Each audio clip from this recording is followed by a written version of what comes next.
Hello, I am here at Boomtown and I am with Chris from Samedia and also the programmer of Kelburn Garden Party. So how are you doing, Chris? Hey, I'm good, thank you very much. Thanks for having me. Just arrived in Boomtown. Yeah? I mean, we started about. Was it a good experience coming in? It was nice. It was the first time I've flown down. So. Oh, you flew down? Flew down, yeah. I mean, I've ran a venue here for 11 years called Samedia Shebeen, which has been one of the main micro venues at Boomtown for all that time.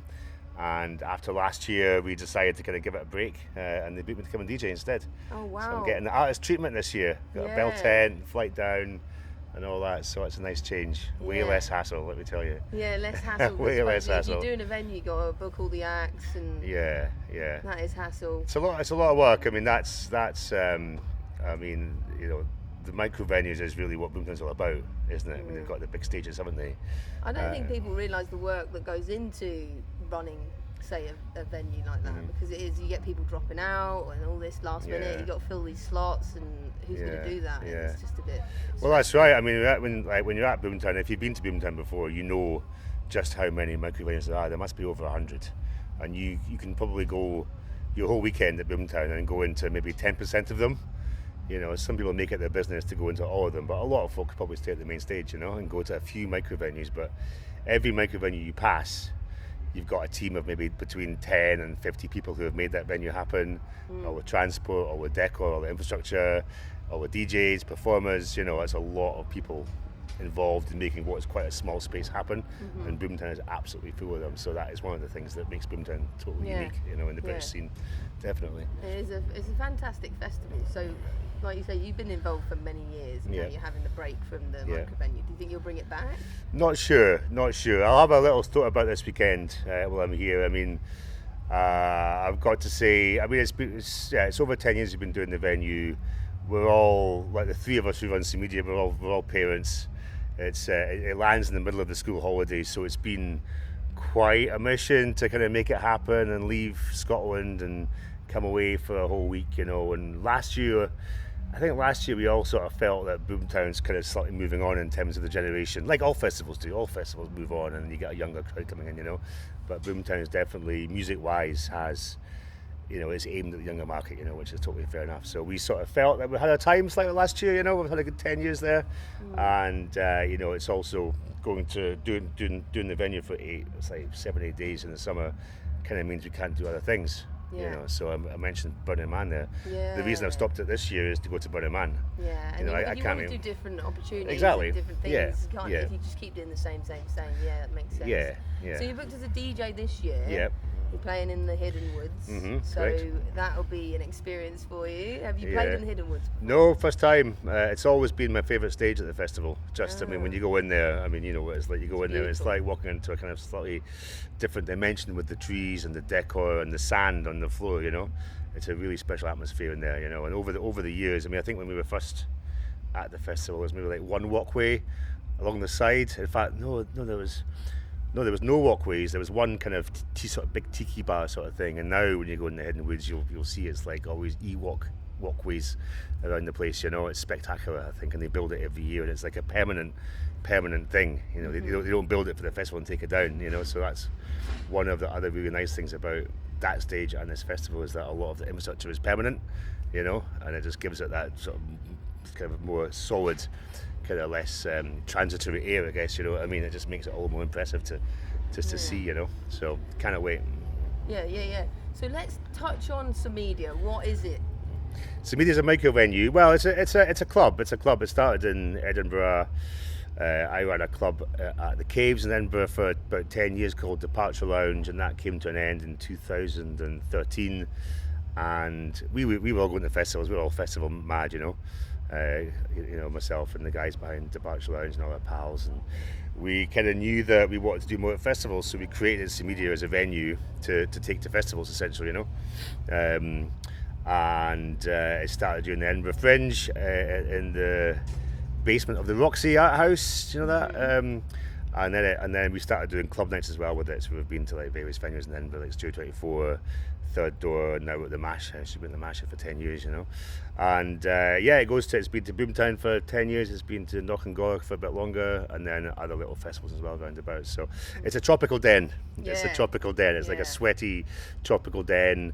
You know, it's kind of inspired by, you know, slightly by kind of a sort of mix of a sort of imaginary township kind of club that you might find in some imaginary jungle somewhere, you know. Yeah. And the music. music. Got the cargo net on the top. It's always there. It's essential. There. It's essential, you know. Okay. And loads of nice decor and kind of bits and bobs. Smoke machine. Yeah, well, I mean, we've got the basics, but I mean, Kev, who's one of the DJs, he's also the scenic artist. By trade, he's a scenic artist, so his decor is actually really, really high quality, you know. So we've added to it over the years to create a space that people just love, you know, cool lighting and all that. So music is like tropical vibes, Afrobeat, Latin, global club stuff, etc. So, you know, we try and create a welcoming, warm space, you know. We try to represent music from around the world, you know, and create a good atmosphere to dance for, you know, fun atmosphere. Every time I go in, it's absolutely fantastic atmosphere. Yeah. So you're definitely hitting the spot with that. Yeah. So we were, so it's quite lucky, really. I mean, we started it, and we're actually really old friends with the guys who run Arcadia. You know, the big fire-breathing kind of thing, the spider, all that. Dragonfly. Yeah, the Dragonfly at Glastonbury this year. Yeah, so we're actually really old pals to that lot. So they were involved in Boomtown. They helped kind of start Boomtown. And they were involved for a good few years, and they got us in essentially. They spoke to Lac on our behalf, and Lac was like, "Yes, sounds ideal," you know. So we came in. We were in a little. This is back in the day when it was just the bowl here. Just the entire festival was in the bowl. It was like one main stage, and we were in a sort of hidden library door off the main stage, and you had to sort of find this door and go through a little alleyway, and then you find the Shebeen, you know, all night party, you know. Yeah. And that's like how it started for us at Boomtown. Yeah. That's cool. So over all these years, you must have many Boomtown stories. Can you think of any now? That's radio safe. I mean, no, it's all. I mean, it's like a lot of the stories are really about the music and about the crowd that come through the door. You know, we've obviously had a few kind of wacky late night trips around the place and all that. But it's, you know, the absolute highlight for us has been we've like been the kind of home base for like the all the kind of DJs from our scene in Britain. I don't want to call it the tropical scene, but you know, people who play music like us, you know. So over the years, you know, the good thing about running a micro venue at Boomtown is that you can, you know, you look at the lineup, and then if you see people who are booked to play on the bigger stages, you can just reach out to them and say, "Do you want to come play a second set in Samedia?" And usually they always say yes, you know. So it's just been a great way to meet people and to create a kind of family scene around the club, you know. And you know, we've had all kinds of people kind of pass through to play and to hang out and dance, you know. So that's been the highlight, is just having this great kind of family vibe around the venue, you know. People know, all the Scottish crew know to come and hang out there backstage and whatnot, you know. So that's been the highlight, is just having this great scene here, you know. Yeah. So let's touch on Kelburn then. So how long have you been involved in Kelburn? Oh, since the start. Since the start. Yeah, since the start. Wow. I was a founder with David. It was sort of. I mean, David's obviously he wanted to start it. He started it 2017, I think. No, 2007. And I was running this club that I just mentioned, Departure Lounge in Edinburgh, and we were the only club in Scotland sort of playing Brazilian music and kind of clubby world music and stuff at the time, you know. And he at Kelburn they did the graffiti project, which is the art on the castle that everyone knows, you know. And he planned to have a party to celebrate the completion of the graffiti project. And he had a production guy from Newcastle who was supposed to come in and kind of help put it together, but he dropped out kind of quite last minute. And we were sort of friends of friends at that point, myself and Dave Boyle, who lives in the castle. And kind of word got about, and I saw him one night and I collared him. I was like, "Dave, get me involved." Yeah. You know, and he was like, "Yeah, well, I need someone right now to basically put the party on," you know. So I came in and sort of booked the bands and DJs and stuff, you know, and that was 2007, yeah. And what was the kind of capacity when it started? It was like 500 or so, something like that, you know. The first one was wild, absolutely wild, kind of unofficial. We didn't get a license, so it was like it was like 40 quid a ticket, and it was a free bar. It's absolute murder, man. I tell you, Sounds like mad. it was like too much actually. Obviously it was a bit wild. So you learn every year. obviously we got a license, so I mean the following year what actually happened. The following year what happened is we planned to do it properly, licensing, etc. And it was all in place since 2008. And then quite like a month before the festival, the local constabulary in North Asia, kind of who hadn't really dealt with the festival before, they decided to charge us £50,000 to police the event, and that was non-negotiable. And we had no choice but to kind of cancel the festival. We had to cancel a month before, so that was really, really difficult. And then it was the following year, 2009, that we sort of came back and started properly, and kind of we managed to negotiate with the police, and that's when we kind of started the thing in earnest, And it just grew, ever since then. What's the capacity now? It's about 6,500. Wow. With all the artists and crew, That's so incredible. yeah, so it's definitely grown. It's had a few ups and downs, lost money, made money, so I'm sure a lot of your listeners will know of Kelburn or have been to Kelburn, So What do you think your high points of kind of having that role in that festival? programming, I mean, it's obviously be able to book, amazing acts, people acts I personally love, It's always been about, because of the size of the stages at Kelburn, we've never been able to really book big headline acts. It's never been about booking acts and sell tickets. It's been about booking acts to create a certain atmosphere, and quite importantly, representing local scenes. That's been a big part of it, and I'm a club promoter at heart. I'm a club guy at heart. So I've always tried to kind of stay in touch with what's happening in the clubs and kind of get in collectives and DJs and people who I think are doing cool things, and offer Kelburn to be a platform for them. And to really try and represent the diversity in the Scottish scene. So, and being able to continually do that, and even after all these years, bring in fresh faces, and show them Kelburn and see the reaction to the, that's been really good. And then see these collectives, these artists kind of develop over the years as well, I mean, a good example this year is Corto Alto, the jazz band from Glasgow. They played one of the earliest gigs with us, and then they played 2 years ago, and then they played again this year to like a completely packed viewpoint stage, and then 2 weeks ago they got nominated for the Mercury Prize. The music prize, so which is like a really big deal, it's proud. I'm proud to be able to kind of give these acts a platform and to kind of help them develop and watch them develop, and to the point that they call Kelburn home in a way, So that's pretty definitely. Cool, It's really about the music and the platform of the music, I really respect Kelburn, and I respect you guys, because I feel like you give everyone the respect, the artists, you pay your artists, and a lot of festivals don't. Yeah, we try so to. I really appreciate that as an artist, and I think a lot of artists do. I think you're a great festival, and the setting as well. To maybe talk about the setting of where it's set. Yeah, well, it's Kelburn Castle with the graffiti's on, so it's a glen, it's a forest glen on the west coast near Largs, and it's an ancient glen. I mean, it's like. You could drive past it on the road and not really notice it. You can sort of see the castle peeking up, can't you, from the main road? But you have no idea. I think a lot of glens in Scotland, you go past them and think there's nothing there, but then when you get actually into the glen itself and into the river, and right deep down, it's just spectacular. There's always ancient woodland and flora and stuff. You've